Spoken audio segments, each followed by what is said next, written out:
In the darkest moments of war, when everything seems lost and hope fades like smoke in the wind, ordinary people are forced to make extraordinary choices.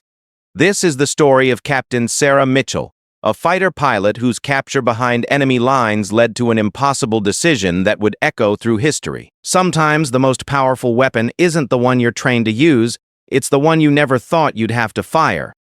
What happens when a single bullet carries the weight of countless lives? And pulling the trigger means choosing between personal survival and saving an entire operation that could end the war. This is not just a story about war. It's about the moment when training meets heart, when duty meets love, and when one woman's final act of defiance changed the course of everything. The morning sun painted the sky in shades of orange and pink as Captain Sarah Mitchell performed her pre-flight checks on the F-16 Fighting Falcon. Her gloved hands moved with practiced precision across the controls, each switch and button as familiar as her own heartbeat. At 28, she had already completed over 200 combat missions, earning her the respect of her squadron and the nickname Eagle Eye for her exceptional marksmanship skills. Sarah came from a small farming town in Kansas, where her father had taught her to shoot when she was barely tall enough to hold a rifle properly. Those childhood afternoons spent targeting tin cans and prairie dogs had evolved into something far more serious.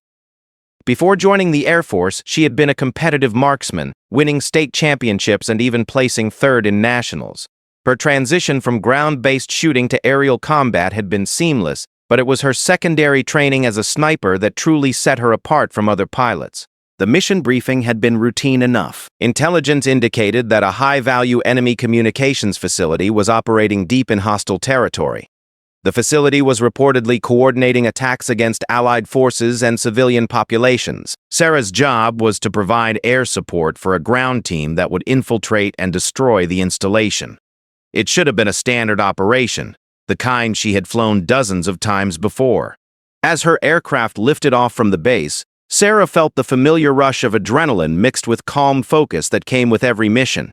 The early morning air was crisp and clear, offering perfect visibility across the mountainous terrain below. Her radio crackled with updates from command and brief exchanges with her wingman, Lieutenant Rodriguez, who flew alongside her in formation. The first hour of the flight passed without incident. The landscape below gradually changed from friendly territory to disputed zones, then into enemy-controlled areas. Sarah monitored her instruments carefully, watching for any sign of surface-to-air missile systems or enemy aircraft. The intelligence reports had suggested minimal air defenses in the area, but she knew better than to let her guard down. It was Rodriguez who first spotted the smoke trails rising from the ground. Two missiles, launched simultaneously from hidden positions in the rocky terrain below, streaked upward toward their formation. Sarah immediately initiated evasive maneuvers, her training taking over as she pulled her aircraft into a steep climb while deploying countermeasures. The first missile, confused by the chaff and flares, detonated harmlessly several hundred meters away. The second missile stayed true to its course. Sarah watched in horror as it struck Rodriguez's aircraft directly in the engine section. The explosion lit up the morning sky, sending debris spinning through the air. She called out over the radio, desperately hoping to hear her wingman's voice, but received only static in return. Through her canopy, she could see Rodriguez's parachute deploying as he ejected from his crippled fighter, but his aircraft was already falling toward the earth in flames. Sarah's own aircraft had not escaped unscathed. Warning lights flashed across her instrument panel as systems began failing one by one. The missile's proximity blast had damaged her hydraulics and electronics, and she could feel the aircraft becoming increasingly difficult to control. Her engine was still running, but rough and inconsistent. She realized with growing dread that she would not be able to make it back to base. For several minutes, she fought to maintain altitude and control, transmitting her status to command and requesting emergency extraction procedures. The response was not what she wanted to hear. Her current position was deep in enemy territory, surrounded by hostile forces. Any rescue attempt would take hours to organize and would put additional lives at risk. She was advised to find a suitable landing site and evade capture until help could arrive. The choice of landing sites was limited. The terrain below was largely mountainous, with steep valleys and rocky outcroppings that would make a controlled crash landing extremely dangerous. Sarah spotted a relatively flat area near what appeared to be an abandoned village and aimed her failing aircraft toward it. She transmitted her intended landing coordinates to command, then focused all her attention on bringing the damaged fighter down in one piece. The landing was harder than she had hoped, but better than she had feared. The aircraft skidded across the rough ground for nearly 300 meters before coming to rest against a cluster of large rocks. Sarah quickly ran through her post-crash procedures, gathering essential survival equipment including her sidearm, emergency rations, communication devices, and most importantly, her M24 sniper rifle system that she always carried as backup equipment. The rifle had been a personal addition to her standard kit, approved by her commanding officer who recognized her exceptional marksmanship abilities. So, as smoke began rising from her aircraft's damaged engine, Sarah knew she had to move quickly. Enemy forces would certainly investigate the crash site, and she needed to find concealment before they arrived. She gathered her gear and moved away from the wreckage, seeking higher ground that would provide both cover and a good vantage point for observation. The abandoned village she had spotted from the air proved to be more substantial than it had appeared. Several stone buildings remained partially intact, offering potential shelter.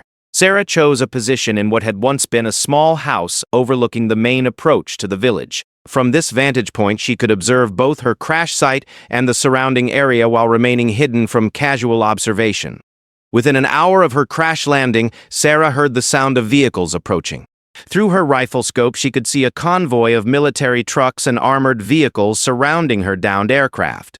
Soldiers spread out to search the area while others examined the wreckage. Their movements were professional and coordinated, suggesting these were well-trained troops rather than local militia. Sarah counted at least 20 enemy soldiers in the initial search party. They quickly determined that she had survived the crash and began expanding their search pattern outward from the aircraft. She realized that her current position, while offering good observation, would eventually be discovered if the search continued systematically. She needed to move to a more defensible location while there was still time. Carefully gathering her equipment, Sarah began moving deeper into the village ruins. She found what appeared to have been a small mosque or community center, with thick stone walls and a partially collapsed roof that would provide good concealment from aerial observation. The building was positioned at the edge of a steep ravine, meaning she would only have to defend approaches from 3 directions. As she settled into her new position, Sarah established radio contact with her base. The news was both good and bad. A rescue operation was being planned, but it would take at least 12 hours to organize and execute. Intelligence suggested that enemy forces in the area were part of a larger military unit that had been actively hunting for downed Allied air crews. She was advised to remain hidden and avoid contact with enemy forces at all costs. The afternoon passed slowly as Sarah monitored enemy activities through her scope. The search parties had expanded significantly, with additional troops arriving throughout the day. She counted over 50 soldiers now involved in the hunt, supported by several vehicles and what appeared to be tracking dogs. The systematic nature of their search suggested they were confident of eventually finding her. As evening approached, Sarah realized that her situation was becoming increasingly desperate. The enemy search pattern was tightening, and she estimated they would reach her position within the next few hours. Her radio communications with base had become sporadic due to the mountainous terrain interfering with transmission. She was effectively on her own until rescue could arrive. The sound of voices speaking in the local language drew her attention to the ravine below her position. A small patrol had discovered a path leading up from the valley floor. Sarah watched through her scope as 3 soldiers began climbing toward her hiding place. They moved cautiously but steadily, clearly following some kind of trail or track. Sarah faced her first crucial decision. She could attempt to relocate again, risking exposure during movement, or she could engage the patrol with her sniper rifle, eliminating the immediate threat but revealing her position to the larger enemy force. After careful consideration, she chose a third option. Using her sidearm, she created a small rock slide that blocked the path without revealing her exact location. The patrol was forced to retreat and find another route, buying her precious time. Night fell over the mountains, bringing with it both relief and new challenges. The darkness would make it harder for enemy forces to locate her, but it would also make any rescue attempt more difficult and dangerous. Sarah settled in for what she knew would be a long and dangerous night, her rifle ready and her senses alert for any sign of approaching danger. The temperature dropped significantly after sunset, and Sarah found herself fighting not only against enemy forces, but against the bitter mountain cold. She had survival gear, but using it risked creating heat signatures that could be detected by thermal imaging equipment. She endured the cold in silence, knowing that her life depended on remaining invisible to the hunting parties that continued to patrol the area throughout the night. Around midnight, Sarah detected movement much closer to her position than she had expected. A small team of enemy soldiers had apparently discovered the building she was hiding in and were preparing to conduct a detailed search. She could hear them communicating in hushed voices as they positioned themselves around the structure. Her heart rate increased as she realized that discovery now seemed inevitable. As the clearest observation of the walls, Sarah could see at least 4 soldiers approaching the building from different angles. They moved with military precision, clearly experienced in building clearing operations. She estimated she had perhaps 2 minutes before they would be inside her hiding place. The moment she had been dreading since her aircraft was shot down had finally arrived. Sarah checked her weapons one final time and took up a position that would give her the best possible defensive advantage when the enemy soldiers entered the building. She had been trained for this scenario, but training could never fully prepare someone for the reality of facing capture or death in hostile territory. As the footsteps grew louder outside, she steadied her breathing and prepared for whatever would come next. The first soldier appeared in the doorway just as Sarah heard the distant sound of helicopter rotors echoing across the mountains. Whether it was friendly or enemy aircraft, she could not yet determine, but she knew that the next few minutes would determine whether she lived or died, whether she would see her family again or become another casualty of a war that seemed to have no end in sight. The soldier who entered the building moved with practiced caution, his rifle raised and ready. In the pale moonlight filtering through the damaged roof, Sarah could see his face clearly through her scope. He was young, perhaps no older than 20, with the lean build of someone accustomed to mountain warfare. For a split second, their eyes met across the darkened room, and time seemed to freeze. Sarah's training had prepared her for this moment, but facing another human being at such close range was different from engaging targets at distance. She could see the surprise and fear in the young soldier's eyes, the same emotions she felt coursing through her own body. In that instant of hesitation, 2 more soldiers burst through the doorway, and Sarah's tactical situation became hopeless. The brief firefight was intense but one-sided. Sarah managed to wound one of the attackers before her position was overrun, but she was quickly overwhelmed by superior numbers. Within minutes, she found herself disarmed and surrounded by a dozen enemy soldiers, her hands secured behind her back with military-grade restraints. The capture she had tried so desperately to avoid had become reality. The enemy commander who arrived shortly after her capture was a colonel named Hassan Kazemi, a man in his mid-40s with graying temples and intelligent eyes that missed nothing. He spoke excellent English, having been educated in European universities before the war began. As Sarah was brought before him, she could see him evaluating her with the calculating gaze of someone accustomed to extracting information from prisoners. Colonel Kazemi informed Sarah that they were well aware of her identity and reputation as both a pilot and marksman. Intelligence networks had been tracking Allied air operations for months, and her call sign Eagle Eye was known to enemy forces. This knowledge made her capture particularly valuable, not just for the tactical information she might possess, but for the propaganda value of having captured one of the enemy's most skilled aviators. The interrogation began immediately, conducted in a partially intact building that had been converted into a temporary command post. Sarah provided only her name, rank, and service number, adhering strictly to the Geneva Convention protocols she had memorized during training. Colonel Kazemi seemed unsurprised by her refusal to cooperate, suggesting that he had extensive experience with captured military personnel. What surprised Sarah was the sophisticated nature of the enemy intelligence operation she had stumbled into. This was not simply a search and rescue hunt, but part of a much larger strategic operation. Through careful questioning and observation, she began to realize that her capture had occurred in the middle of a major enemy offensive preparation. The communications facility she had been sent to attack was apparently just one component of a massive coordinated assault being planned against Allied positions. The enemy had been using the mountainous terrain to conceal a significant military buildup. Supply convoys had been moving through the area for weeks, bringing in heavy weapons, ammunition, and specialized equipment. Sarah observed advanced communication gear, modern weaponry, and vehicles that suggested substantial external military support. This was not the work of local insurgents, but a professionally organized military operation. Throughout her first day of captivity, Sarah was moved between different locations. As enemy forces continued their preparations, she was blindfolded during transport, but used her other senses to gather intelligence about the scope of the operation. The sound of heavy machinery, the rumble of tracked vehicles, and radio chatter in multiple languages all suggested that she had accidentally discovered something much larger than anyone had realized. Colonel Kazemi returned for additional questioning sessions, employing psychological pressure rather than physical coercion.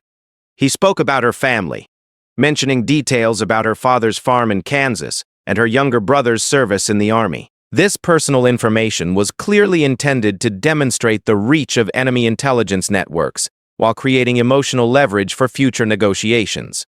The psychological approach extended to showing Sarah maps and photographs that allegedly depicted successful attacks on Allied positions. Whether these images were authentic or fabricated, they were intended to convince her that resistance was futile and that cooperation might save lives. Kazemi presented himself as a reasonable military professional who preferred negotiation to confrontation. As night fell on her second day of captivity, Sarah was housed in what had once been a storage building, guarded by 2 soldiers who spoke only their native language. The building offered little comfort, with concrete floors and minimal protection from the mountain cold, but it did provide her with an opportunity to assess her situation more clearly. Through gaps in the wall, Sarah could observe the enemy camp and its activities. What she saw confirmed her growing suspicions about the scale of the operation being prepared. Trucks arrived throughout the night, unloading supplies and equipment that were immediately moved to concealed positions. She counted at least 30 vehicles and estimated the total enemy force at over 200 personnel. The most disturbing discovery came when Sarah observed specialists installing what appeared to be long-range missile systems in carefully prepared positions. These weapons were clearly intended for attacks on targets far beyond the immediate area, possibly including major Allied bases and civilian populations. The scope of the planned offensive was becoming clear, and Sarah realized that the information she had gathered could be crucial to preventing a major disaster. Communication with her own forces had been impossible since her capture.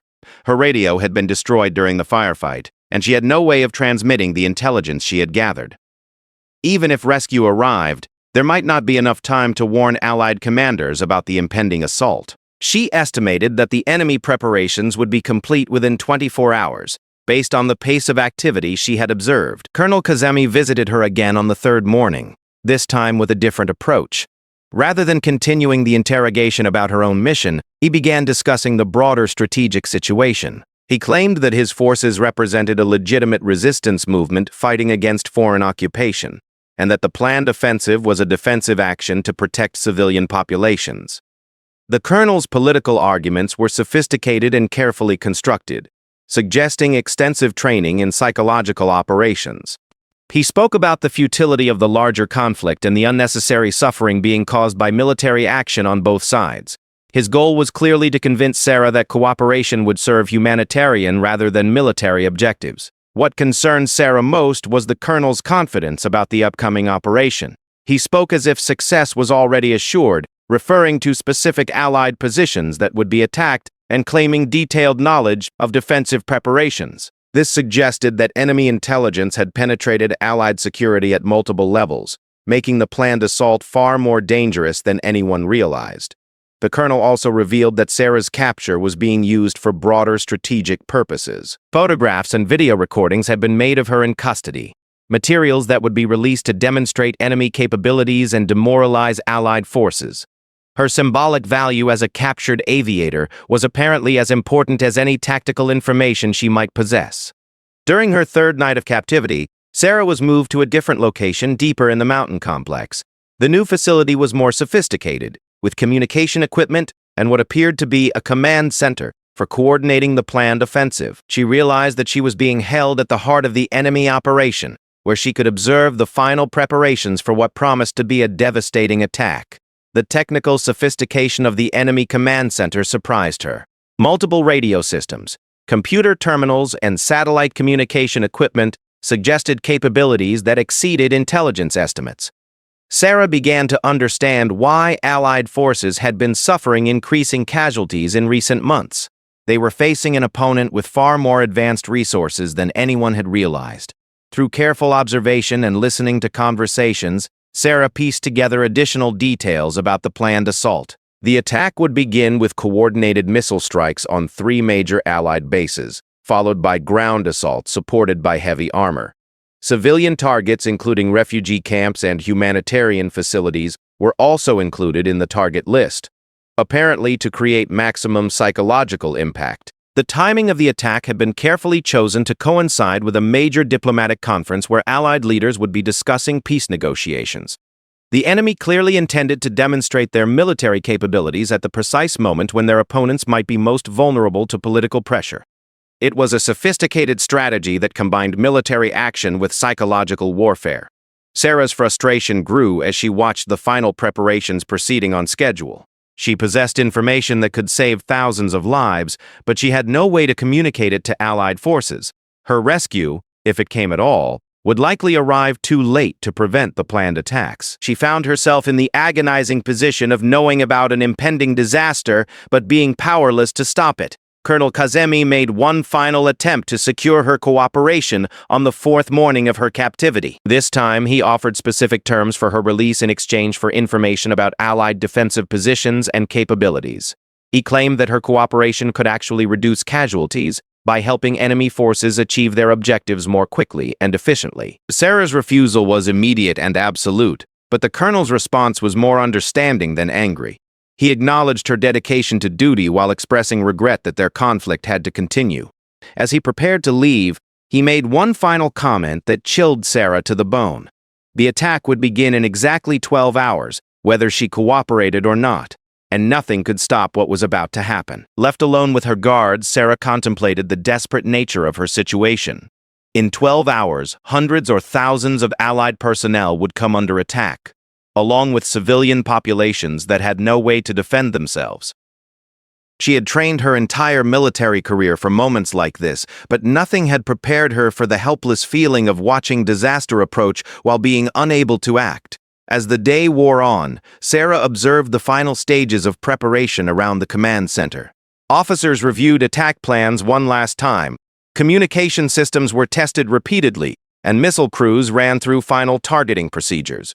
The professionalism and coordination she witnessed left no doubt that the planned offensive would be devastating in its effectiveness. Evening approached with terrifying inevitability, bringing Sarah closer to the moment when she would be forced to watch the destruction of everything she had sworn to protect.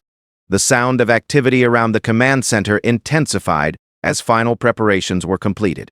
In just a few more hours, her war would take a turn that no one on either side had anticipated, and everything would change forever. The final hours before the planned offensive brought an unexpected turn of events that Sarah had not anticipated.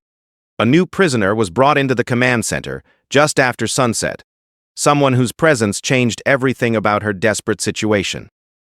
The man was clearly Allied military personnel, though his uniform bore no identifying marks or insignia that might reveal his unit or nationality.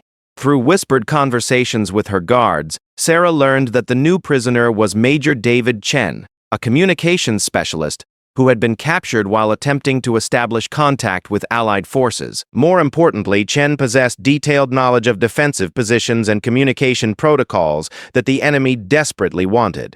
His capture had been the final piece of intelligence needed to ensure the success of the planned assault. Colonel Kazemi's interrogation of Major Chen was more intense than anything Sarah had witnessed during her own captivity. The enemy commander was clearly under pressure to extract specific information before the attack commenced. Sarah could hear portions of the questioning from her holding area, and it became apparent that Chen was providing resistance despite obvious signs of physical coercion. What Sarah discovered through careful listening was that Major Chen possessed something even more valuable than tactical intelligence. He had been part of a classified operation to establish emergency communication networks that could coordinate rescue operations for downed aircrew. More critically, he carried encryption codes that would allow direct contact with Allied command structures, bypassing normal communication channels that had been compromised. The implications of this discovery were staggering. If the enemy obtained Chen's encryption codes, they could not only proceed with their planned assault, but could also feed false information directly to Allied command centers. The scope of the potential disaster extended far beyond the immediate tactical situation to encompass strategic deception on a massive scale. Sarah realized that she was witnessing the final moments before a catastrophic intelligence breach that would affect military operations throughout the entire theater of conflict. The enemy was not simply planning a local offensive, but was positioning themselves to manipulate Allied responses across multiple operational areas simultaneously. Colonel Kazemi's urgency became increasingly apparent as the night progressed. Radio messages in multiple languages indicated that other elements of the operation were already in motion, but the final phase required Chen's cooperation. The interrogation intensified, with additional personnel brought in to assist with extracting the necessary information. From her position in the adjacent building, Sarah could see into the command center through a partially blocked window. The technical equipment she had observed earlier was being activated and tested repeatedly. Multiple communication channels were established with distant locations, suggesting coordination with forces spread across a wide geographical area. The breakthrough came just after midnight, when Colonel Kazemi emerged from the interrogation with visible satisfaction. Sarah watched as encryption equipment was quickly configured using information that had apparently been extracted from Major Chen. Within minutes, the enemy was transmitting on frequencies that Sarah recognized as Allied military channels. The implications were immediately clear. Enemy forces were now capable of impersonating Allied command centers, feeding false information to units throughout the region. The planned assault would be coordinated with deceptive communications, designed to draw Allied forces away from defensive positions just as the attack commenced. Sarah's mind raced as she considered the tactical situation. In approximately 10 hours, multiple Allied bases would come under coordinated assault while simultaneously receiving false orders that would compromise their defensive capabilities. Civilian populations in the target areas would have no warning of the impending attacks. The scope of the disaster was almost incomprehensible. The technical sophistication of the enemy operation was now fully apparent. This was not an improvised assault, but a carefully planned strategic operation that had been months or possibly years in preparation. The capture of both herself and Major Chen had been the final elements needed to ensure complete success. Colonel Kazemi visited Sarah one final time around. 2 in the morning, his demeanor noticeably different from their previous encounters. The successful extraction of information from Chen had apparently satisfied his intelligence requirements, leaving him free to focus on other aspects of the operation. His conversation with Sarah was almost cordial, as if the interrogation phase of her captivity had ended. The colonel informed Sarah that she would be moved to a more secure location before the assault commenced, ostensibly for her own protection during the anticipated fighting. More likely, she realized, her value as a propaganda asset required that she be preserved for future exploitation. Her usefulness as a source of tactical intelligence had apparently ended. What the colonel did not realize was that his changed behavior had provided Sarah with crucial information about the timing and scope of the operation. His casual references to specific targets and timetables confirmed her analysis of the intelligence she had gathered through observation. The planned assault was even more comprehensive than she had initially estimated. As preparations for her transfer began, Sarah was brought closer to the command center than she had been at any time since her capture. The increased activity around the technical equipment provided her with detailed observations of the enemy's communication capabilities and coordination procedures. Every detail she observed reinforced her growing understanding of the operation's sophistication. Through the command center windows, Sarah could see tactical displays showing the positions of Allied and enemy forces across a vast area.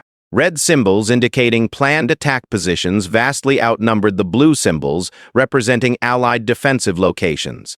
The visual representation of the planned assault was overwhelming in its scope and coordination. The most disturbing element of the tactical display was the inclusion of civilian targets alongside military objectives. Refugee camps, humanitarian facilities, and urban areas were all marked for attack, suggesting that the enemy intended to maximize psychological impact regardless of civilian casualties. This was not simply a military operation, but a campaign of terror designed to break Allied resolve. Sarah's transfer was scheduled to begin just before dawn, which would place her several kilometers away from the command center when the assault commenced. From her new location, she would be unable to observe the coordination of the attack or gather additional intelligence about enemy capabilities. Her opportunity to act was rapidly diminishing. The irony of her situation was not lost on Sarah. As a pilot and marksman, she possessed exactly the skills needed to disrupt the planned assault, but her captivity made it impossible to employ those abilities. She was perhaps the only person in the immediate area with both the capability and knowledge necessary to prevent the disaster, yet she remained helplessly restrained. The guards assigned to her transfer were the same two soldiers who had been watching her throughout her captivity. Sarah had observed them carefully over the past several days, noting their routines, personalities, and levels of alertness. Both were young and relatively inexperienced, more suited to guard duty than combat operations. Their selection for her transfer suggested that they were not expected to encounter serious resistance. Sarah's equipment had been stored in the command center since her capture, including her sniper rifle system. The weapons were being held as trophies rather than destroyed, a decision that reflected the enemy's confidence about the outcome of the planned operation. Colonel Kazemi had apparently decided that displaying captured Allied equipment would enhance the propaganda value of the assault's success. As dawn approached, Sarah was moved from her holding area toward a vehicle that would transport her to the new location. The brief journey through the command center provided her with a final opportunity to observe the enemy's preparations. What she saw convinced her that conventional rescue operations would arrive too late to prevent the catastrophe. The command center was functioning at peak activity levels, with officers coordinating multiple communication channels and monitoring surveillance systems that covered approaches from all directions. Any rescue attempt would be detected long before it could reach the facility, and the assault on Allied positions would proceed regardless of what happened to her personally. Sarah realized that her window of opportunity was closing rapidly. Within the next few hours, she would be moved beyond any possibility of affecting the situation, while Allied forces would come under attack with no warning of what was about to happen. The weight of responsibility she felt was almost overwhelming, but her training had prepared her for exactly this type of desperate situation. As she was escorted toward the transport vehicle, Sarah made a decision that would change everything. The years of marksmanship training, the countless hours of preparation for exactly this type of scenario, and her sworn duty to protect Allied forces all converged in a single moment of absolute clarity. She knew what had to be done, regardless of the personal consequences. The transport vehicle was parked near a supply depot where additional weapons and ammunition were stored for the planned assault. Among the equipment were several cases of explosives and detonation devices that would be used in the coordinated attacks. Sarah recognized the potential for disrupting the entire operation if those supplies could somehow be compromised. Her guards were relaxed and confident as they prepared to load her into the vehicle. The success of the intelligence operation had created a sense of inevitable victory that made them less alert than they might otherwise have been. Their casual attitude provided Sarah with the opportunity she had been waiting for throughout her captivity. What happened next occurred with the split-second timing that only comes from years of training and absolute commitment to duty. In the space of a few heartbeats, Sarah transformed from helpless prisoner to deadly combatant, employing skills that had been honed through countless hours of preparation. The guards who had been so confident moments before found themselves facing an opponent they had never expected. Sarah's actions in those crucial moments would reverberate far beyond the immediate tactical situation. The intelligence she had gathered during her captivity, combined with the skills she had spent her entire military career developing, came together in a sequence of events that no one could have predicted. The young woman from Kansas was about to demonstrate why her call sign Eagle Eye had become known throughout both Allied and enemy forces. The sound of her sniper rifle echoing across the mountain valley would signal the beginning of a chain of events that would change the course of the entire conflict. In the space of a single carefully aimed shot, months of enemy planning would be disrupted, thousands of lives would be saved, and Captain Sarah Mitchell would prove that sometimes one person, in the right place at the right time, truly can change everything. The explosion that followed her shot illuminated the dawn sky like a second sunrise, and the echo of that moment would resonate through military history as an example of courage, sacrifice, and the profound impact that a single act of defiance can have on the course of human events.